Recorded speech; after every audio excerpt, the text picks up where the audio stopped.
ಎಲ್ರಿಗೂ ನಮಸ್ಕಾರ. ಕಾರ್ಯಕ್ರಮವನ್ನು ನೋಡ್ತಾ ಇರುವಂತ ಎಲ್ಲರಿಗೂ ವಿಶ್ವ ಮಹಿಳಾ ದಿನಾಚರಣೆಯ ಶುಭಾಶಯ. ವಿಶ್ವ ಮಹಿಳಾ ದಿನಾಚರಣೆಯ ಶುಭಾಶಯ. ವಿಶ್ವ ಮಹಿಳಾ ದಿನಾಚರಣೆಯ ಶುಭಾಶಯ. ವಿಶ್ವ ಮಹಿಳಾ ದಿನಾಚರಣೆಯ ಶುಭಾಶಯ. Happy women's day. Happy women's day. ಎಲ್ಲರಿಗೂ ವಿಶ್ವ ಮಹಿಳಾ ದಿನಾಚರಣೆಯ ಹಾರ್ದಿಕ ಶುಭಾಶಯಗಳು. ಇವತ್ತು ನಮ್ಮ ಚಾವಡಿಯ ಲವಲವಿಕೆ ಲೇಡೀಸ್ ಕಾರ್ಯಕ್ರಮದಲ್ಲಿ ನನ್ನ ಜೊತೆಗಿದ್ದಾರೆ ಶ್ರೀಮತಿ ನೀತಾ ಕುಲಕರ್ಣಿ ಅವರು. ಬನ್ನಿ ಅವರನ್ನ ಮಾತಾಡಿಸೋಣ. ಮೇಡಮ್, ನಿಮಗೆ ಕಾರ್ಯಕ್ರಮಕ್ಕೆ ಸ್ವಾಗತ ಹಾಗೂ ಅಂತಾರಾಷ್ಟ್ರೀಯ ಮಹಿಳಾ ದಿನಾಚರಣೆಯ ಹಾರ್ದಿಕ ಶುಭಾಶಯಗಳು. ನಮಸ್ಕಾರ ಮೇಡಮ್, ನಿಮಗೂ ಕೂಡ ಮಹಿಳಾ ದಿನಾಚರಣೆಯ ಹಾರ್ದಿಕ ಶುಭಾಶಯಗಳು. ಕಲಾ ಚಾವಡಿಯ ಲವಲವಿಕೆ ಲೇಡೀಸ್ ಈ ಕಾರ್ಯಕ್ರಮದಲ್ಲಿ ನನ್ನನ್ನು ಪ್ರೀತಿಯಿಂದ ಆಹ್ವಾನಿಸಿ ನನಗೆ ನನ್ನ ಅನಿಸಿಕೆಗಳನ್ನು ಹಂಚಿಕೊಳ್ಳಲು ಒಂದು ಸದಾವಕಾಶವನ್ನು ಒದಗಿಸಿದಂಥ ಕಲಾ ಚಾವಡಿಯ ಬಳಗಕ್ಕೆ ನನ್ನ ಹೃತ್ಪೂರ್ವಕ ವಂದನೆಗಳು. ಮೊದಲಿಗೆ ನಿಮ್ಮದೊಂದು ಕಿರು ಪರಿಚಯವನ್ನ ನಮಗೆ ಮಾಡಿಕೊಡ್ಬೋದಾ? ಅಂದ್ರೆ ನೀವು ಹುಟ್ಟಿ ಬೆಳೆದಿದ್ದಲ್ಲಿ, ನಿಮ್ಮ ವಿದ್ಯಾಭ್ಯಾಸ ಏನು, ಇವಾಗ ಇರೋದೆಲ್ಲಿ, ಏನ್ ಮಾಡ್ಕೊಂಡಿದ್ರ, ಇದ್ರ ಬಗ್ಗೆ ನಮ್ಗೊಂದು ಸ್ವಲ್ಪ ತಿಳಿಸ್ಕೊಡ್ತೀರಾ? ನಾನು ಹುಟ್ಟಿ ಬೆಳೆದಿದ್ದೆಲ್ಲ ಧಾರವಾಡದಲ್ಲಿ, ಆದ್ದರಿಂದ ನನ್ನ ಶಿಕ್ಷಣವೆಲ್ಲ ಧಾರವಾಡದಲ್ಲಿಯೇ ಆಗಿದೆ. ನಾನು ಬಿಕಾಂ ಡಿಗ್ರಿಯನ್ನು ಮಾಡಿದ್ದೇನೆ. ಮದುವೆ ಆದ ನಂತರ ದತ್ತಾತ್ರೇಯ ಕುಲಕರ್ಣಿ ಅವರೊಂದಿಗೆ ಮದುವೆ ಆದ ನಂತರ ನಾವು ಬೆಳಗಾವಿಗೆ ಬಂದು ನೆಲೆಸಿದೆವು. ನನ್ನ ಮನೆಯವರು BSNL ಕೆಲಸ ಮಾಡುತ್ತಿರುವುದರಿಂದ ನಮಗೆ ಹಲವಾರು ಊರುಗಳಿಗೆ ಟ್ರಾನ್ಸ್ಫರ್ ಆಗ್ತಾ ಇತ್ತು. ಹೀಗೆ ಹಲವಾರು ಊರುಗಳನ್ನು ಸುತ್ತಾಡಿ ಕೊನೆಗೆ ಬೆಂಗಳೂರಿಗೆ, ಈಗ ಸದ್ಯಕ್ಕೆ ಬೆಂಗಳೂರಿನಲ್ಲಿ ವಾಸವಾಗಿದ್ದೇವೆ. ನನಗೆ ಒಬ್ಬಳೆ ಮಗಳು ಸ್ಫೂರ್ತಿ ಅಂತ. ಅವಳು MBA ಮಾಡೋಕ್ಕೋಸ್ಕರ ಬೆಂಗಳೂರಿಗೆ ಬಂದಿದ್ದರಿಂದ ನಾವು ಕೂಡ ಅವಳಿಗೋಸ್ಕರ ನಾವು ಬೆಂಗಳೂರಿಗೆ ಟ್ರಾನ್ಸ್ಫರ್ ತಗೊಂಡು ಬಂದ್ವಿ. ಈಗ ಸದ್ಯಕ್ಕೆ ಬೆಂಗಳೂರಿನಲ್ಲೇ ಇದ್ದೇವೆ. ಈಗ ನಮ್ಮ ಮನೆಯವರು ರಿಟೈರ್ ಆಗಿದ್ದಾರೆ. ಸದ್ಯಕ್ಕೆ ನಾವು ಮಗಳು, ಅಳಿಯ, ಇಬ್ಬರು ಮೊಮ್ಮಕ್ಕಳು ಎಲ್ಲರೂ ಇಲ್ಲೇ ಬೆಂಗಳೂರಿನಲ್ಲೇ ಅವರು ಕೂಡ ಸೆಟ್ಲ್ ಆಗಿರೋದ್ರಿಂದ ನಾವು ಕೂಡ ಬೆಂಗಳೂರಿನಲ್ಲೇ ಸದ್ಯಕ್ಕೆ ಇದ್ದೇವೆ. ನಾನು ಒಬ್ಬ ಗೃಹಿಣಿ, ಹೋಮ್ ಮೇಕರ್ ಅಂತ ಹೇಳಿಕೊಳ್ಳಿಕ್ಕೆ ನನಗೆ ತುಂಬಾ ಸಂತೋಷವಾಗುತ್ತದೆ. ನಮ್ಮ ದರಾ ಬೇಂದ್ರೆ ಅವರ ಊರು ಧಾರವಾಡ. ದತ್ತಾತ್ರೇಯ ರಾಮಚಂದ್ರ ಬೇಂದ್ರೆ, ನಿಮ್ಮ ಮನೆಯವರ ಹೆಸರು ಕೂಡ ದತ್ತಾತ್ರೇಯ. ಎಂತ ಕೋ ಇನ್ಸಿಡೆನ್ಸ್ ಅಲ್ವಾ? ತುಂಬಾ ಖುಷಿ ಆಯ್ತು ಮೇಡಮ್. ಇವಾಗ ನಿಮ್ಮ ಪೋಸ್ಟು ನಮ್ಮ ದಾಸ ಚಾವಡಿಯಲ್ಲಿರತ್ತೆ, ಸಾಹಿತ್ಯ ಚಾವಡಿಯಲ್ಲಿರತ್ತೆ, ಭಾವ ಚಾವಡಿಯಲ್ಲಿರುತ್ತೆ, ಚಿತ್ರ ಚಾವಡಿಯಲ್ಲಿರುತ್ತೆ. ಒಂಥರ ಆಲ್ರೌಂಡರ್ ಅಂತಾನೆ ಹೇಳ್ಬೋದು.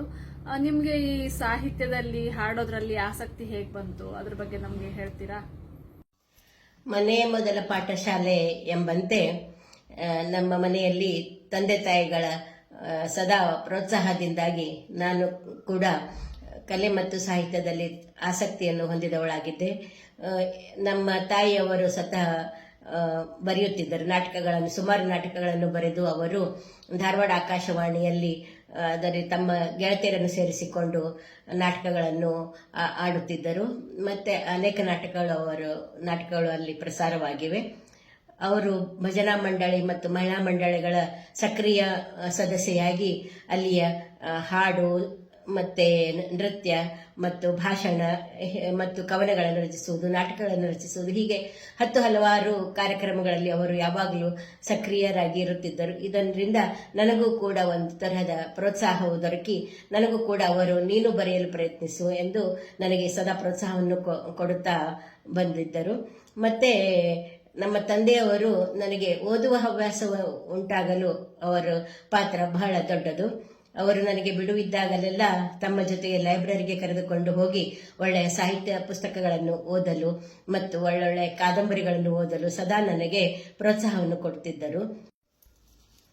ಧಾರವಾಡದಲ್ಲಿ ಒಂದು ಪ್ರಸಿದ್ಧ ಮಾತಿದೆ, ಹೊರಗಡೆ ನಿಂತು ಒಂದು ಕಲ್ಲನ್ನು ಯಾರಾದರೂ ಮನೆಯವರ ಮೇಲೆ ಮನೆಯ ಮಾಳಿಗೆ ಮೇಲೆ ಎಸೆದರೆ ಆ ಮನೆಯಲ್ಲಿ ಒಬ್ಬ ಸಾಹಿತಿಯೋ, ಕಲಾವಿದನು, ಚಿತ್ರಕಾರನು, ಸಂಗೀತಗಾರನು, ಯಾವುದೇ ಒಂದು ಕಲೆಯಲ್ಲಿ ಪರಿಣಿತಿಯನ್ನು ಹೊಂದಿದಂಥ ಒಬ್ಬ ವ್ಯಕ್ತಿಯಾದರೂ ಇದ್ದೇ ಇರುತ್ತಾರೆ ಎಂಬ ಒಂದು ಪ್ರಸಿದ್ಧ ಮಾತಿದೆ. ಅದರಂತೆ ಧಾರವಾಡದ ಮಣ್ಣಿನ ಗುಣವೇ ಹಾಗೆ. ಎಲ್ಲರಿಗೂ ತಾನಾಗಿಯೇ ಒಂದಿಲ್ವೊಂದು ಸಾಹಿತ್ಯದ ಪ್ರಕಾರ, ಸಂಗೀತದಲ್ಲಿ, ಕಲೆಯಲ್ಲಿ ಆಸಕ್ತಿಯು ನನಗೂ ಕೂಡ ಹಾಗೆ ನನ್ನ ರಕ್ತದಲ್ಲಿ ಬಂದಿದೆ ಎಂದೇ ಹೇಳಬಹುದು. ಅದರಲ್ಲಿ ಮನೆಯ ವಾತಾವರಣ ಕೂಡ ಕಾರಣವಾಗಿತ್ತು. ಮನೆಯಲ್ಲಿ ನಮ್ಮ ತಾಯಿಯ ಜೊತೆಗೆ ನಮ್ಮ ತಾಯಿಯ ಅಕ್ಕ ತಂಗಿಯರು ಕೂಡ ಒಳ್ಳೆ ಹಾಡುಗಾರರು, ಮತ್ತೆ ನಮ್ಮ ತಾಯಿಯ ತಂದೆ ಅಜ್ಜನವರು ಕೂಡ ನಾಟಕಗಳನ್ನು ಬರೆದು ಆಡುತ್ತಿದ್ದರು. ಹೀಗಾಗಿ ಅವರೆಲ್ಲರಿಂದ ನನಗೆ ಒಂದು ಈ ಕಲೆಯು ಬಳುವಳಿಯಾಗಿ ಬಂದಿದೆ ಎಂದೇ ಹೇಳಬಹುದು. ಹೀಗಾಗಿ ನಾನು ಸಾಹಿತ್ಯ ರಚನೆಯ ಕಡೆಗೆ ಸ್ವಲ್ಪ ಮನವನ್ನು ಮಾಡಿ ಹೈಸ್ಕೂಲ್ನಲ್ಲಿ ಇರುವಾಗಲೇ ನಾನು ಸಣ್ಣ ಸಣ್ಣ ಕವನಗಳನ್ನು ಬರೆಯಲು ಶುರು ಮಾಡಿದೆ, ಚುಟುಕುಗಳನ್ನು ಬರೆಯಲು ಶುರು ಮಾಡಿದೆ. ಇದರಿಂದಾಗಿ ನನಗೆ ಬರೆಯುವ ಒಂದು ಆಸಕ್ತಿಯು ಬೆಳೆದು ನಾನು ಹೈಸ್ಕೂಲ್ನಲ್ಲಿರುವಾಗ ಅನೇಕ ಸ್ಪರ್ಧೆಗಳಲ್ಲಿ ಕೂಡ ಭಾಗವಹಿಸಿ ಬಹುಮಾನವನ್ನು ಪಡೆದಿದ್ದೇನೆ. ಕಾಲೇಜ್ನಲ್ಲಿರುವಾಗ ಕಾಲೇಜ್ ಮ್ಯಾಗಝಿನ್ಗಳಲ್ಲಿ ಕೂಡ ನನ್ನ ಕವನಗಳು ಚುಟುಕುಗಳು ಪ್ರಕಟವಾಗಿವೆ. ಮತ್ತು ವಾರಪತ್ರಿಕೆ ಮಾಸಪತ್ರಿಕೆಗಳಲ್ಲಿ ಕೂಡ ನಾನು ನನ್ನ ಲೇಖನಗಳನ್ನು ಕವನಗಳನ್ನು ಕಳಿಸ್ತಾ ಇದ್ದೆ. ಅದರಲ್ಲೂ ಕೂಡ ಪ್ರಕಟವಾಗಿವೆ. ಅಲ್ಲದೆ ಧಾರವಾಡ ಆಕಾಶವಾಣಿಯಲ್ಲಿ ನಾನು ಕಾದಂಬರಿ ವಿಮರ್ಶೆ ಮತ್ತು ಚರ್ಚಾಕೂಟಗಳಲ್ಲಿ ಭಾಷಣಗಳಲ್ಲಿ ನಾನು ಭಾಗವಹಿಸಿ ಕಾರ್ಯಕ್ರಮಗಳನ್ನು ಕೊಟ್ಟಿದ್ದೇನೆ. ನಮ್ಮ ತಾಯಿಯವರು ಬರೆದಂತಹ ನಾಟಕಗಳಲ್ಲಿ ಕೂಡ ನಾನು ಕೆಲವೊಂದು ಬಾರಿ ಪಾತ್ರಗಳನ್ನು ಮಾಡಿದ್ದೇನೆ. ಹೀಗಾಗಿ ನನಗೆ ಸಾಹಿತ್ಯದಲ್ಲಿ ತಾನಾಗಿಯೇ ಆಸಕ್ತಿಯು ಬೆಳೆದು ನಾನು ಕವನ, ಚುಟುಕು, ಭಕ್ತಿಗೀತೆಗಳು ಹೀಗೆ ನಾನಾ ಪ್ರಕಾರದಲ್ಲಿ ಸಾಹಿತ್ಯದಲ್ಲಿ ನನ್ನನ್ನು ನಾನು ತೊಡಗಿಸಿಕೊಳ್ಳುವುದಕ್ಕೆ ನನಗೆ ಒಂದು ಒಳ್ಳೆಯ ಪ್ರೇರಣೆಯು ಸಿಕ್ಕು ನಾನು ಇದರಲ್ಲಿ ಈಗ ಮುಂದುವರೆದಿದ್ದೇನೆ. ನೀವು ಹೇಳಿದ್ದು ನಿಜ. ಮನೆಯೇ ಮೊದಲ ಪಾಠಶಾಲೆ, ಜನನಿ ತಾನೇ ಮೊದಲ ಗುರು, ಜನನಿಯಿಂದ ಪಾಠ ಕಲಿತ ಜನರು ಧನ್ಯರು ಅಂತ ಮಾತೇ ಇದೆ ಅಲ್ವಾ. ಸೊ ತಾಯಿಯಿಂದ ಹಾಡಿನ ಬಗ್ಗೆ ಆಸಕ್ತಿ, ತಂದೆಯಿಂದ ಓದುವ ಅಭಿರುಚಿ ಇದ್ದವರಿಗೆ ಮಾತ್ರನೇ ಬರೆಯೋಕೆ ಸಾಧ್ಯ ಅಲ್ವಾ. ಒಳ್ಳೆ ಮಾತನ್ನು ಹೇಳಿದ್ರಿ. ತುಂಬ ಖುಷಿ ಆಯಿತು ನಿಮ್ಮ ಬಗ್ಗೆ ಕೇಳಿ. ಇನ್ನು ನಿಮಗೆ ಹಾಡೋದನ್ನ, ಕವನ ರಚಿಸೋದನ್ನ ಬಿಟ್ಟು ಇನ್ಯಾವುದರಲ್ಲಿ ಆಸಕ್ತಿ ಇದೆ? ಫ್ರೀ ಟೈಮಲ್ಲಿ ಏನು ಮಾಡ್ತೀರಾ ನೀವು? ನಿಮ್ಮ ಹಾಬೀಸ್ ಏನು? ಸಾಹಿತ್ಯದ ಜೊತೆಗೆ ಮತ್ತು ಕವನಗಳ ಬರವಣಿಗೆ ಜೊತೆಗೆ ನನಗೆ ಮೊದಲಿಂದಲೂ ಚಿಕ್ಕವಳಿಂದ ಹೆಣಿಕೆ ಹೊಲಿಗೆಯಲ್ಲಿ ಆಸಕ್ತಿ, ಮತ್ತೆ ರಂಗೋಲಿ ರಚನೆಯಲ್ಲಿ ಕೂಡ. ಹೀಗಾಗಿ ಈಗಲೂ ಕೂಡ ನಾನು ಹೊಸ ಹೊಸ ರಂಗೋಲಿಗಳನ್ನು ಕಲಿತು ಹಾಕೋದನ್ನು ನನಗೆ ತುಂಬಾ ಪ್ರೀತಿ. ಹೆಣಿಕೆ ಹೊಲಿಗೆಗಳನ್ನು ಕೂಡ ಹ್ಯಾಂಡ್ ಎಂಬ್ರಾಯ್ಡ್ರಿಯನ್ನು ಕಲಿತಿದ್ದೇನೆ, ಹೊಲಿಗೆಯನ್ನು ಕಲಿತಿದ್ದೇನೆ. ಆದರೆ ಈಗ ಅವಕ್ಕೆಲ್ಲ ಟೈಮ್ ಸಾಕಾಗ್ತಾ ಇಲ್ಲ. ಹೀಗಾದರೆ ನಾನು ಈ ಫೇಸ್ಬುಕ್ದಲ್ಲೇ ಹಾಡುಗಳನ್ನು ಹಾಕೋದು, ಕವನಗಳನ್ನು ರಚಿಸೋದು, ಹಲವಾರು ಗುಂಪುಗಳಿಗೆ ಹಾಕೋದ್ರಿಂದ ಇದಕ್ಕೆ ನನಗೆ ಸಮಯವು ಸರಿ ಹೋಗ್ಬಿಡ್ತದೆ. ಮತ್ತೆ ಈಗ ಇಬ್ಬರು ಮೊಮ್ಮಕ್ಕಳು ಇದ್ದಾರೆ. ಹೀಗಾಗಿ ಆ ಮೊಮ್ಮಕ್ಕಳ ಒಡನಾಟದಲ್ಲಿ ಕೂಡ ನನಗೆ ಈ ಎಲ್ಲ ಕಲೆಗಳಿಗೆ ಈಗ ನನಗೆ ಅಷ್ಟೊಂದು ಟೈಮ್ ಸಿಗ್ತಾ ಇಲ್ಲ. ಹೀಗಾಗಿ ನಾನು ಈಗ ನನ್ನ ಹೆಚ್ಚಿನ ಗಮನವನ್ನು ಈಗ ದಾಸರ ಪದಗಳನ್ನು ಹಾಡುವುದು ಮತ್ತೆ ಕವನ, ಭಕ್ತಿಗೀತೆಗಳನ್ನು ರಚಿಸುವುದರಲ್ಲಿ ನನಗೆ ಈಗ ಆಸಕ್ತಿ ಇರೋದರಿಂದ ಅದನ್ನೇ ನಾನು ಈಗ ಮುಂದುವರಿಸಿಕೊಂಡಿದ್ದೇನೆ. ಹೌದಾ? ತೊಂದರೆ ಇಲ್ಲ. ಸಮಯ ಸಿಕ್ಕಾಗ ಮೊಮ್ಮಕ್ಕಳನ್ನ ಆಡಿಸೋದ್ರ ಜೊತೆಗೆ ನಿಮ್ಮ ಕಸೂತಿ ಕೆಲಸವನ್ನು ಮುಂದುವರಿಸಿ ಅಂತ ಹೇಳೋಕೆ ಇಷ್ಟಪಡ್ತೀನಿ. ರಂಗೋಲಿ ಅಂದ್ರೆ ನನಗೂ ತುಂಬ ಇಷ್ಟ. ನಾನು ಬೇರೆ ಬೇರೆ ಥರದ ರಂಗೋಲಿಗಳನ್ನ ಟ್ರೈ ಮಾಡ್ತಾ ಇರ್ತೀನಿ. ಸರಿ, ಇದು ಬಿಟ್ಟು ಇನ್ನು ಕಲಾಚಾವಡಿಯ ಪರಿಚಯ ನಿಮ್ಗೆ ಹೇಗಾಯ್ತು? ಯಾರು ಸೇರಿಸಿದ್ದು ನಿಮ್ಮ ಕಲಾಚಾವಡಿಗೆ? ಕಲಾಚಾವಡಿಯ ಬಗ್ಗೆ ನಿಮ್ಮ ಅಭಿಪ್ರಾಯ ಏನು ಅಂತ ತಿಳ್ಕೊಳ್ಳೋಕೆ ಆಸೆ. ಅದ್ರ ಬಗ್ಗೆ ಹೇಳ್ತೀರಾ ನನಗೆ? ನನಗೆ ಕಲಾಚಾವಡಿಯ ಪರಿಚಯವಾಗಿದ್ದು ಕೊರೋನಾ ಟೈಮ್ದಲ್ಲಿ ಅನ್ನಬಹುದು. ಅವಾಗೆಲ್ಲರೂ ಮನೇಲಿ ಇರ್ತಿರೋದ್ರಿಂದ ಒಂದೆರಡು ಗುಂಪುಗಳಲ್ಲಿ ಅವಾಗ ಇದು ದಾಸರ ಪದಗಳನ್ನು ಹಾಡುವುದು ಫೇಸ್ಬುಕ್ ಗುಂಪುಗಳು ಶುರುವಾಗಿದ್ದರಿಂದ ನಾನು ಅವುಗಳಲ್ಲಿ ಸೇರ್ಕೊಂಡಿದ್ದೆ. ಹಾಗೆ ನೋಡ್ತಾ ಇರುವಾಗ ಕಲಾಚಾವಡಿ ಕೂಡ ನನ್ನ ಕಣ್ಣಿಗೆ ಬಿತ್ತು. ನಾನು ಅದರಲ್ಲಿ ಆಸಕ್ತಿಯಿಂದ ನಾನು ಅದನ್ನು ಜಾಯ್ನ್ ಆದೆ, ಕಲಾಚಾವಡಿ ಗುಂಪನ್ನು. ಆವಾಗ ಬರೀ ದಾಸ ಚಾವಡಿಯಲ್ಲಿ ಮಾತ್ರ ನಾನು ಹಾಕ್ತಾ ಇದ್ದೆ. ನಂತರ ಕ್ರಮೇಣ ಭಾವಗೀತೆಗಳನ್ನು ಹಾಕ್ಲಿಕ್ಕೆ ಶುರು ಮಾಡಿದೆ.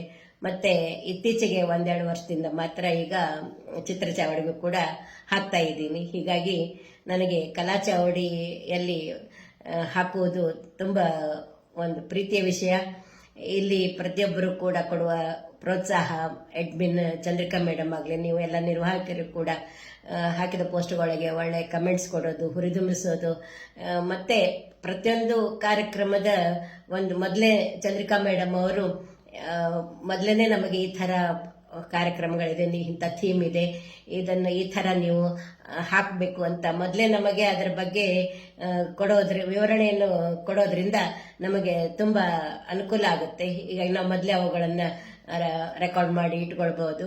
ಹೀಗಾಗಿ ನನಗೆ ಕಲಾ ಚವಡಿಯಲ್ಲಿ ಪ್ರತಿಯೊಂದು ಥೀಮ್ನಲ್ಲಿ ಹಾಕೋದ್ರಲ್ಲಿ ತುಂಬ ಆಸಕ್ತಿ ಇದೆ, ಹಾಗೆ ಸಂತೋಷವೂ ಕೂಡ ಆಗುತ್ತದೆ ಅಲ್ವಾ. ಎಲ್ಲರಿಗೂ ಕೋವಿಡ್ ಟೈಮಲ್ಲೇ ಈ ಫೇಸ್ಬುಕ್ ಅನ್ನೋದು ತುಂಬಾ ಹತ್ತಿರದಿಂದ ಪರಿಚಯ ಆಗಿದ್ದು.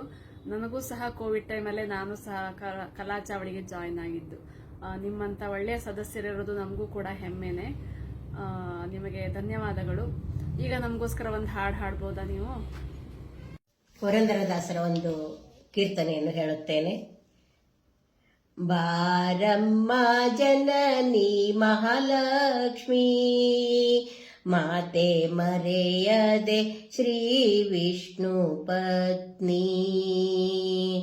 ಬಾರಮ್ಮ ಜನನಿ ಮಹಾಲಕ್ಷ್ಮೀ, ಮಾತೆ ಮರೆಯದೆ ಶ್ರೀ ವಿಷ್ಣು ಪತ್ನಿ.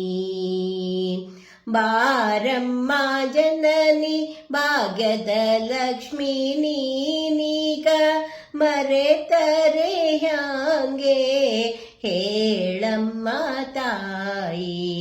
ಬಾರಮ್ಮ ಜನನಿ ಭಾಗ್ಯದ ಲಕ್ಷ್ಮೀ, ನೀನೀಗ ಮರೆತರೆ ಹ್ಯಾಂಗೆ ಹೇಳಮ್ಮ ತಾಯಿ. ಬಾರಮ್ಮ ಜನನಿ ಮಹಾಲಕ್ಷ್ಮೀ, ಮಾತೆ ಮರೆಯದೆ ಶ್ರೀ ವಿಷ್ಣು ಪತ್ನಿ. ಎಣಿಸದಿರನ್ನ ಪರಾಧವಾ, ಮಾತೆ ಸಲಹಬೇಕೆಮ್ಮ ನೀನೀಗ. ಎಣಿಸದಿರನ್ನ ಪರಾಧವಾ, ಮಾತೆ ಸಲಹಬೇಕಮ್ಮ ನೀನೀಗ.